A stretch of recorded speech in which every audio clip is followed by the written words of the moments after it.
aquel que está siempre pendiente de aprender, le encanta ocupar audífonos. Es una frase que todos nosotros estamos interesados, escuchar algo oportuno. Pues una de las cosas que hemos escuchado, así como cuando ponemos atención, es aquella ley que nos dice que lo que uno siembra es lo que uno ha de cosechar. Bueno, curiosamente, la palabra de Dios en el libro de Proverbios nos lo dice. Es una ley muy expresiva allá en este estudio que llevamos en el Proverbio capítulo 1, versículos del 29 al 31. Por cuanto dice la palabra, por cuanto aborrecieron la sabiduría y no escogieron el temor del Señor, ni quisieron mi consejo y menospreciaron toda reprensión mía, comerán del fruto de su camino y serán hastiados de sus propios consejos. Es decir, vamos a cosechar aquello que hemos sembrado. Y es que tú puedes ver en este punto que hay un triple rechazo. Cuando tú ves la palabra de Dios y consideras detenidamente esta porción de la palabra, Proverbios 1, del 29 al 31, vas a ver que hay un triple rechazo.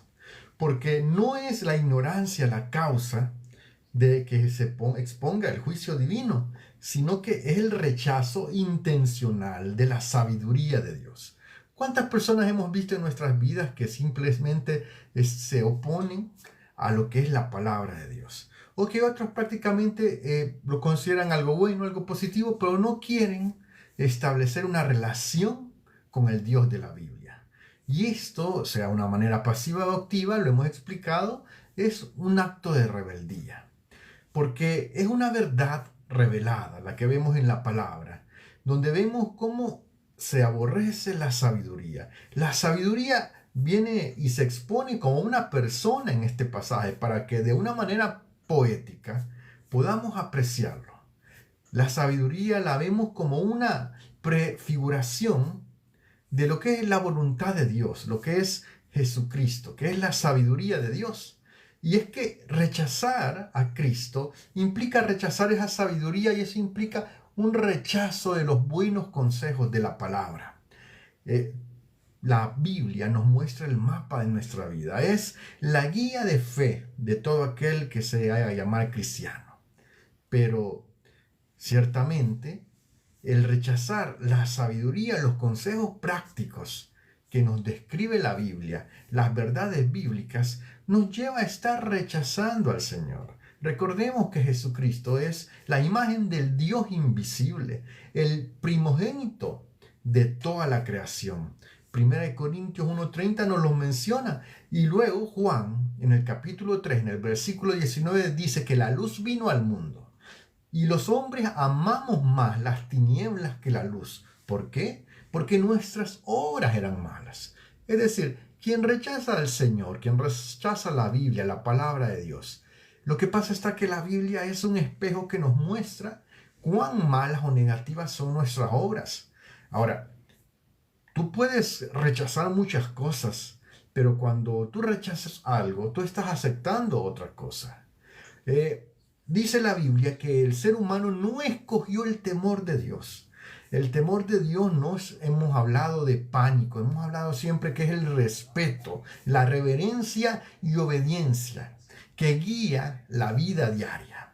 Tú sabes que la Biblia nos muestra ese mapa y nos dice, nos explica el por qué es necesario la reverencia, por qué es necesario una vida íntegra. Porque a la larga, cuando nosotros vivimos en la presencia de Dios, hemos de reconocer que debemos de vivir conforme a sus principios, porque Dios necesita que lo hagamos. No, es porque nosotros necesitamos vivir conforme a sus principios para que nos vaya bien, para salir adelante. Hemos visto que en muchas citas lo que dice Proverbios 9:10 es repetido. El principio de la sabiduría es el temor de Dios. Mi estimado, ¿cómo estamos haciendo uso de esa sabiduría? Segunda de Corintios 7:1, el apóstol Pablo le dice a la iglesia de Corinto, así que amados, puesto que tenemos tales promesas, limpiémonos de toda contaminación de carne y del espíritu, perfeccionando la santidad en el temor de Dios. Ahora, estamos rechazando la corrección y la guía divina, pensando de que nuestro camino, El camino que elige una mente finita será superior al camino que elige el omnisciente Dios. Ciertamente creemos que lo finito es más grande que lo infinito. ¿Cuál contradicción más increíble? Somos seres pensantes que si llegamos a concebir que existe un Dios que es omnisciente, es curioso que llegamos a concebir también de que nosotros siendo con una mentalidad finita que hemos desarrollado ni el 15% de la capacidad de nuestra mente, nuestro cerebro, podemos ser aún más inteligentes y más sabios que ese Dios que es omnisciente, que nos ama y que quiere lo mejor para nosotros. Pues así es el orgullo humano. Llega a pensar de que somos más sabios que Dios. Y sabes que lo tremendo que tenemos, Dios no solamente resucitó, sino que Él dio una promesa, nos dio el Espíritu Santo, el cual es nuestra guía, es nuestro consejero. Cuando le abrimos la puerta del corazón a Jesucristo, el Espíritu Santo entra a morar con nosotros. ¿Y qué pasa? Es nuestro consejero el que nos guía a toda verdad. La convicción del Espíritu Santo y el hecho de que la palabra de Dios venga a nuestros corazones nos puede llevar a tener una vida conforme a la voluntad de Dios, a seguir una vida íntegra en los principios bíblicos. Pero, ¿qué pasa? Muchas veces, aún el creyente no se da cuenta cuando es seducido por el sistema de valores, por nuestra misma naturaleza pecaminosa, o se enreda en las trampas del enemigo y empieza a contristar el espíritu, llevando a cabo cosas que son pecaminosas, cosas que atentan contra una vida de santidad, cosas que simple y sencillamente nos llevan a la destrucción, sean estos vicios, drogas, sean estos libertinajes, pero hay prácticas que nos han de llevar a una consecuencia. Ahora, cuando dice la palabra, que el Señor lo dijo muy claramente en Juan 16:8, cuando el Espíritu venga nos convencerá y convencerá al mundo de pecado, de justicia y de juicio. Hoy en día es la obra del Espíritu la que el ser humano muchas veces resiste. Y a eso se refiere el pasaje que hemos leído.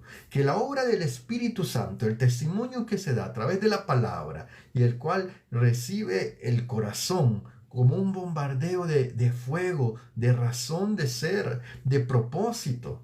Muchas veces el Espíritu Santo está testificando y el ser humano está rechazando. Sabe que lo que se expresa de la palabra de Dios es verdad, pero hace hincapié y se esfuerza por rechazar la palabra. Y esto es lo que se refiere a la cita de Proverbios, porque es tremendo, pero aún Malaquías dice, si no oyeres y si no disponéis vuestro corazón para dar la gloria a mi nombre, dice, enviaré maldición sobre vosotros. Ahí en Malaquías 2:2. Pero es que lo que pasa es que muchas veces obstinamos nuestra mente, obstinamos nuestro corazón. ¿Por qué? Por el orgullo. Y es que hay una consecuencia inevitable. Y es la ley de la retribución. Jesucristo lo expresó, pero se queda plasmado en Proverbios 1:31. Porque el juicio, lo hemos dicho muchas veces, no es un castigo arbitrario de Dios, no es que a Dios le place castigarnos, es la consecuencia natural de la semilla que el hombre sembró. Es la ley de la cosecha. Comer del fruto de nuestro camino es que a lo largo de la vida cada acción es una siembra. Si tú hoy empiezas a hacer algo que dañe tu cuerpo, posteriormente vas a ver un resultado que simple y sencillamente va a ser producto de lo que tú hiciste desde hoy, desde las decisiones que tomas hoy. Pero por el contrario, si tú empiezas a cuidar bien tu cuerpo, entonces tu cuerpo va a recibir ese mantenimiento que le va a permitir desarrollarse de una mejor manera. Cada elección, de igual manera como lo físico, cada elección pecaminosa es una semilla sembrada que va a madurar en un árbol. Este árbol madurará en frutos y cada fruto será un fruto amargo. Tristemente, no se puede sembrar pecado y cosechar bendición. Ahora, recuerda, el Señor lo dijo, Pablo a los Gálatas en Gálatas capítulo 6 versículo 7, no os engañéis, Dios no puede ser burlado, todo lo que el hombre sembrara, eso también va a cosechar. Y ciertamente, mi amado, no hay nadie que pueda burlarse de Dios. Ahora, recuerda cómo lo dijo el profeta Oseas, y eso debería de ponernos en qué pensar. Oseas capítulo 8 versículo 7 lo dice así, porque sembraron viento y segarán torbellino. Es un llamado de reflexión, porque cuando la palabra habla en el Proverbio 1:31 que seremos hastiados de nuestros propios consejos, debemos de concebir el humanismo galopante que tenemos ante nosotros hoy en día. El hecho de venir y pensar que todo lo malo que está ocurriendo es normal y tomarlo con aquel humanismo que podemos incluirlo en nuestro sistema de valores, en nuestro mundo sin ningún problema, sin ningún dolor en el corazón. Tanto así que hay un punto en el cual no vemos la diferencia en que algo le ocurra a un animalito a que le ocurra a un ser humano. Y es más, no estoy en contra de los animales, pero hay quienes priorizan el temor a aplastar a una hormiga que el temor a dañar a un ser humano. Porque, fíjate bien, el final de enredarnos en las actividades pecaminosas es volvernos esclavos de nuestros propios razonamientos defectuosos. Y tal es así que aunque alguien nos advierta, no vamos a querer cambiar de opinión. Cuando el ser humano rechaza a Dios, la propia inteligencia, entre comillas, que él cree tener, lo va llevando a la destrucción. Recordemos cómo en Romanos el apóstol Pablo habla a la iglesia. En Romanos 1:28 dice, y como ellos no aprobaron tener en cuenta a Dios, Dios los entregó a una mente reprobada para hacer cosas que no convienen. Y es que ciertamente desde los profetas, el profeta Isaías, en el capítulo 55, en el versículo 2, lo dice así, ¿por qué gastáis el dinero en lo que no es pan y vuestro trabajo en lo que no sacia? ¿Por qué ponemos el esfuerzo en vano en las cosas vanas de esta vida y después estamos lamentando de nuestra condición? Estamos llamados, amados, a como lo que estudiamos en el Proverbio 1:23. Y es que estamos llamados a volvernos a Dios, volvernos a su reprensión, porque ciertamente siempre hay una oportunidad. Pero entre más nos hemos entregado a alejarnos de Dios, más urgente es el llamado que tenemos del Dios Todopoderoso, lleno de amor y misericordia, pero que también es justicia y fuego consumidor. Ese Dios más nos llama a aprovechar el regalo de salvación en Jesucristo. Pero, ¿qué ocurre? Si nosotros seguimos cegados por las cosas hermosas que aparenta presentar este sistema de valores, por el orgullo de nuestra carnalidad o por las artimañas del enemigo, vamos a perder muchas bendiciones. El Señor siempre está ofreciendo una salida. El Señor lo dice, volveos a mi reprensión en Proverbios 1:23. Y este es el mensaje central del Evangelio. Prácticamente ese mensaje se muestra en cada libro de la Biblia. Cómo Dios está interesado en que nos volvamos a Él. La promesa que Él nos hace es una promesa grande. Cuando el Señor dice la palabra, nos habla, está esperando que nosotros aprovechemos ese regalo. Porque Él, en el libro de Proverbios, hizo la promesa de la sabiduría, del derramamiento del Espíritu más adelante en los Hechos. Porque dice, he aquí yo derramaré mi Espíritu sobre vosotros y os haré saber mis palabras. Proverbios 1:23, si lo recuerdas. Y en Joel 2:28, él lo dijo también, y después de esto derramaré mi espíritu sobre toda carne. Pero claro, el Señor como un caballero está esperando que le demos una oportunidad. Una oportunidad hasta antes que nuestra misma manera de pensar y nuestro mismo razonamiento nos empiece a engañar y a hacer creer que estamos en lo correcto, aunque nos estamos destruyendo. ¿No te has percatado que aquel que, en el caso de, pongamos un ejemplo, en el caso de la infidelidad, aquel que ya se acostumbró a ser infiel, cree que está bien, cree que aunque le adviertan, le aconsejen, él cree que no necesita ningún consejo y que su promiscuidad solamente le afecta a él porque al final ya el del día es su vida y él puede hacer con su vida lo que él quiera.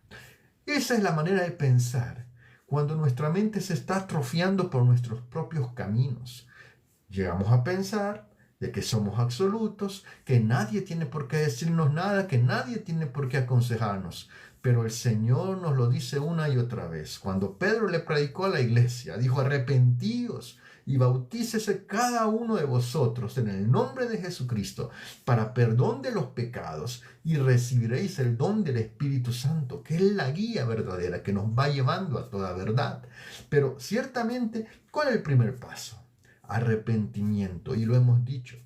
Arrepentimiento y remordimiento es distinto. Remordimiento es que yo me lamento por las consecuencias de mis decisiones. Arrepentimiento es la obra del Espíritu hace, por el oír de la palabra, que nos sentimos mal por haber ofendido a Dios con nuestra manera de vivir y reconocemos que en Cristo hay salvación y queremos clamar misericordia y no volver a pecar. Eso es el arrepentimiento. Muchos hoy en día llenamos las iglesias con remordimiento. Pero, como dijo el Señor en aquella parábola, hay dos en el templo. Uno, vanagloriándose de todo lo que es. Otro, que no tenía valor de mirar al cielo y decía: ten compasión de mí, Señor, que soy pecador. Te pregunto, ¿cuál quieres ser tú? ¿Qué es mejor? ¿Ser el hombre que verdaderamente quiere misericordia de lo alto, le pide perdón a Dios de corazón, o ser el hombre que se jacta de lo que es, que dice: es mi vida y nadie tiene por qué cuestionarme porque lo he vivido a mi manera y lo sigo viviendo a mi manera? Tú te responderás en tu corazón, pero la pregunta está: ¿le quieres dar una oportunidad a Jesús que te ayude a enderezar tu vida, corregir los caminos torcidos en los que hemos caído por nuestra mentalidad que se ha alejado de la palabra de Dios? Tú decides. Pero si tú decides darle una oportunidad a Jesucristo, te invito aquí donde estás. Dios no tiene tanto interés en tus palabras o en palabras muy bonitas bien dichas. Dios tiene interés en la sinceridad de tu corazón. Ahí donde estás.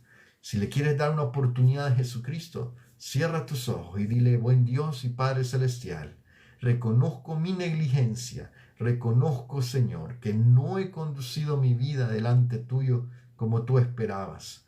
Ahora reconozco mi rebelión. Te pido perdón. No quiero seguir pecando. No quiero seguir ofendiéndote. Te ruego que me des de la sabiduría de lo alto que tú testificas en la palabra. Perdona mis pecados. Yo creo en Jesús que murió y resucitó para regalarme la salvación. Ahora abro la puerta de mi corazón, toma el control de mi vida, guíame, pon tu Espíritu Santo en mí y perdona mis rebeliones. Quiero un día estar en tu presencia cuando tú vengas por tu iglesia y quiero desde hoy ser tu discípulo, tu seguidor, amarte a ti y guiarme por tu palabra.